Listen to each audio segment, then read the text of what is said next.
to my channel. If you are new here, this is Rouse Rising and my name is Katie. Today we're going to be making sauerkraut. Thanksgiving is just around the corner and I haven't made any yet for that time of year, for the holiday season. And so today I'm going to be doing that. So we're going to make some regular green cabbage sauerkraut, and then we're also going to be making some red cabbage sauerkraut, which is really like a bright, vibrant purple, turns into a fuchsia pink sauerkraut. It's absolutely delicious. The kids love it. We're going to be using salt and a little bit of caraway seeds, and then our cabbages. Right here I've got my 2 large mason jars. We are going to tamp the cabbage down into these mason jars, and then we're going to use our sour stones to press the cabbage down to keep it submerged underneath the brine. These pickle pipes are the final touch. These are going to go on top of the mason jars, and they are going to allow venting to happen while the cabbage ferments. I like to use a food processor when I chop my cabbage, because I've done it by hand a lot of times, and I'm just not a spring chicken like I used to be. If I don't have electricity, then I will chop my cabbage by hand.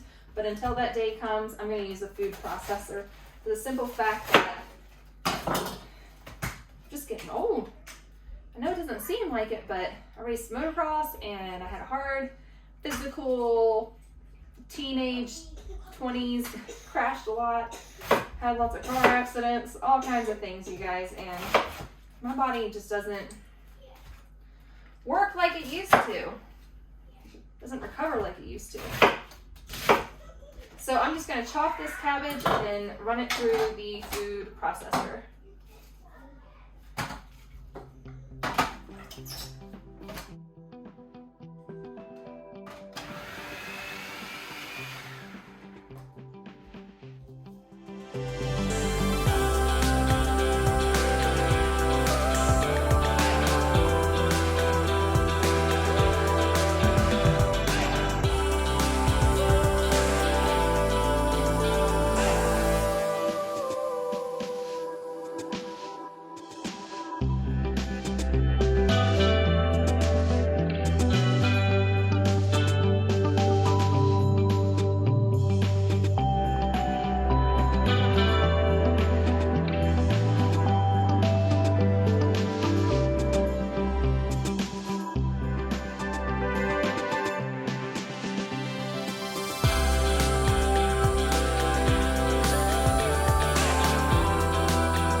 This is the messy enough with. When you do this, it is a little bit messy. This recipe, I can't remember what it is, but I'll link it down below for you guys so you can see the exact measurements.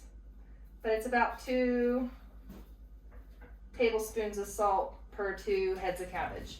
And I'm using real Redmond's sea salt for this.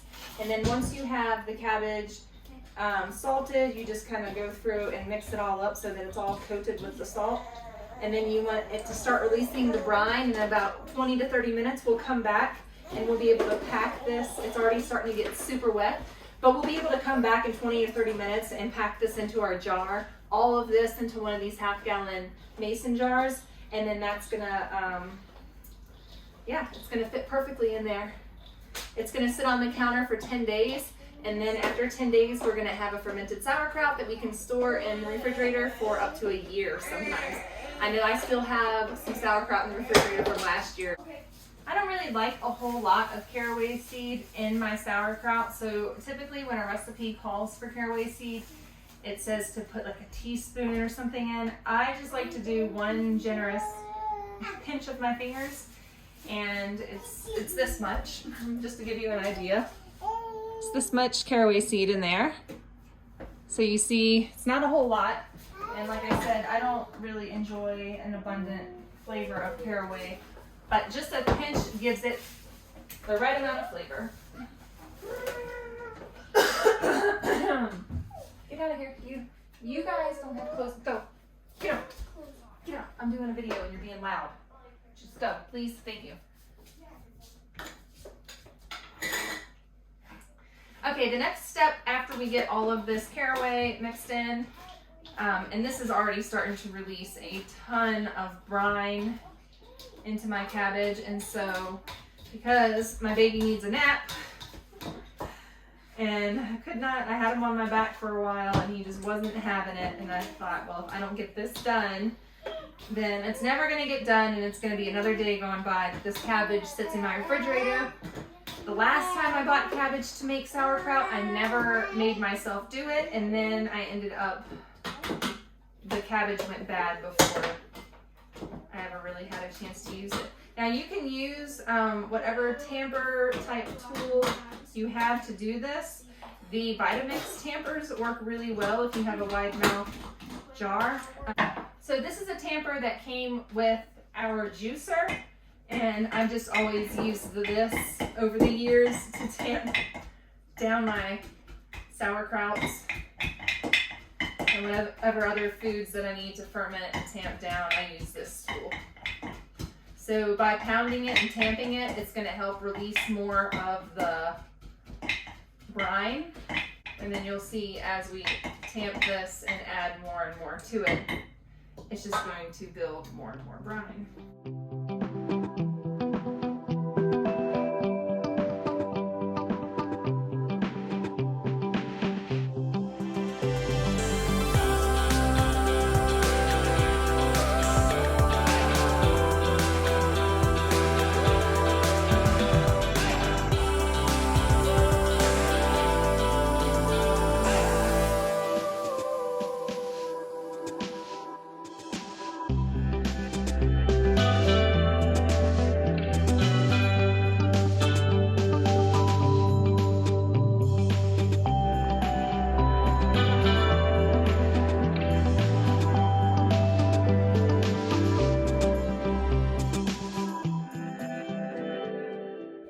I've placed a cabbage leaf in here.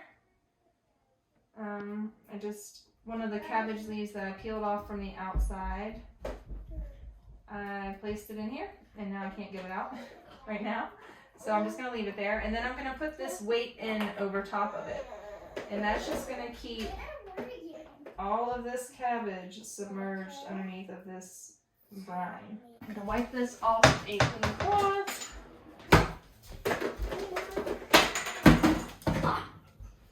So we wiped it off with a clean cloth, and then we're just going to place our pickle pipe on top of there. And that's going to sit out on the counter or in the out of sunlight. I'm going to put it in my cabinet probably. But I'm also going to put a dish underneath of it. So it's going to be sitting in a bowl so that it's not leaking liquid out all over the place and making a huge mess on my countertop.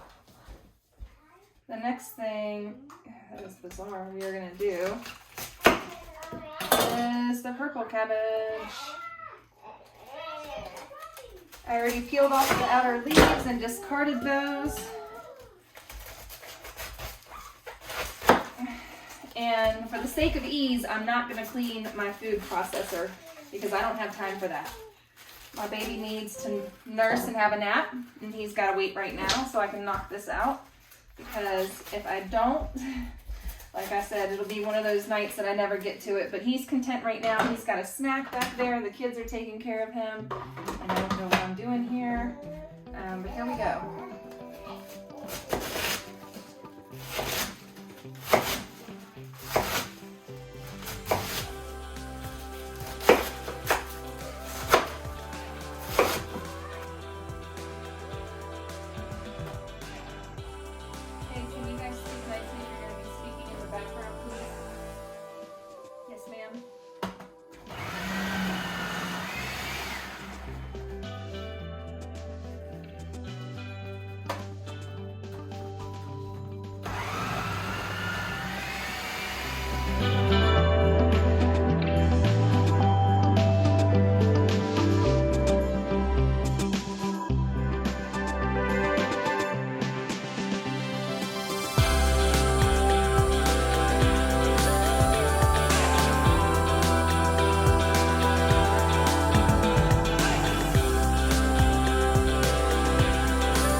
again, we're just going to sprinkle 2 tablespoons of salt and a pinch of caraway seeds onto our food while we're holding the baby in our arms, because that's just how life is these days, you guys.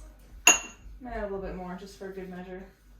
Because I have lost my teaspoons, my measuring spoons, and now I've just resorted to winging everything in life. My pantry back here, just winging it all. So these are just our pinch of caraway seeds. There we go. And we're gonna give this a good toss and a stir and allow this to work its magic over the next half hour. I am gonna go take care of this baby boy and get him down for his second nap of the day.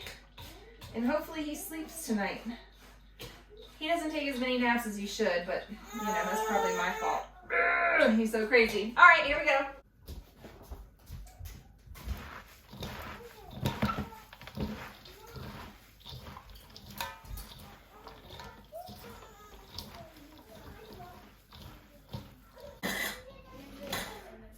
Same method to the madness. We are going to be stuffing all of this sauerkraut into the jar. Make sure I've got all my things here. See if we can fit it all in here. The green fit. For some reason I have a feeling that this is not going to fit, but it might. We shall see.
Make sure that all the cabbage that is in there is pressed down before you put this on. Just want to press it down real good, all around the sides. It's going to bubble up, and I'm going to top it off with a little bit of brine. But there we go. So, got a mess. I got a white towel here. I'm not sure why I have a white towel, but I use these kitchen bar mop towels, and they're great, but yeah, they stain really bad, and lots of bleach to keep them white. Okay, so we're gonna put a little bit of brine in here, and then we're gonna seal this jar up. Just a little bit more brine. Some of it's gonna bubble out. The remainder of this brine I'm gonna stick in a clean jar and keep it in the refrigerator, because I might need it to moisten this if all of this brine bubbles out, which does happen sometimes. Sometimes the brine bubbles out. These are gonna sit in a cool area for the next 10 days and on a tray so that it catches any liquid. And then in 10 days, we're gonna put plastic lids on top of these and put them in the refrigerator. And like I said, they'll keep in the refrigerator for up to a year or more. And this is how it's going. So this is day 3 out from the sauerkraut, and it is bubbling out. I mean, the liquid was here, and now all of this is bubbling up, bubbling up, bubbling up. Lots of gases in here, lots of fermentation gases in here. So it's bubbling out and it's squirting all over my walls. Yeah, I saved some of the brine, so when this comes out, I can add some more brine back to it once this is done fermenting. But that's how it goes. See? It's gonna be so crispy when it's done, and it stays crispy forever, basically. Enjoy, you guys. I hope you try this out. And if you do, leave a comment down below and let me know how you like it. Also, give this video a thumbs up, that's a like, and be sure you click subscribe. Thanks for watching. Bye.